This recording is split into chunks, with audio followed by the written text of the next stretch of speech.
insan, qudurmayan insan bir müddətdən sonra qudurur. Yeyir, qudurur. Belə insanlar var həyatda, görməmisiniz? Doludur belə insanlar. İndi bəzi insanlar necə haramlayıb? Allahın verdiyi ruzidən yeyir, yaşayır, ömür. Allah nəfəs verib, göz verib, qulaq verib, sağlamlıq verib, səhhət verib, ruzi verib. Anasının bətnində olanda ruziləndirib onu Allah, hələm orada. Sonra çıxıb, doğulub, böyüyüb, boya başa çatıb. Düzdür?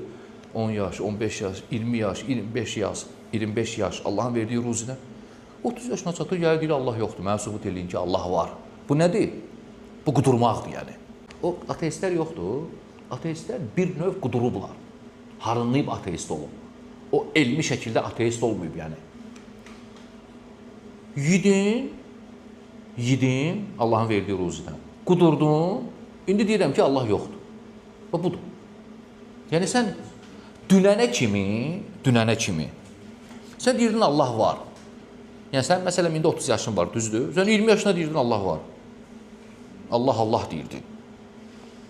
Hə, necə oldu? Hansı mərhələdən sonra sən dedin yoxdur Allah? Qudurandan sonra. Elə ki harınladın, yedin, şişdin, adam yeyib şişir axı, böyüyür. Onda deyir Allah yoxdur. Və sonra gəlib deyir ki, Allahın varlığını mənə heç kimi sübut edə bilməz. O. Və sən dünən özün deyirdin ki, Allah var. İndi yiyəndən sonra nə oldu sənə? Düzdür axı. Ona görə bu insanlar, bir çox ateist olan insanlar buna görə ateist olublar.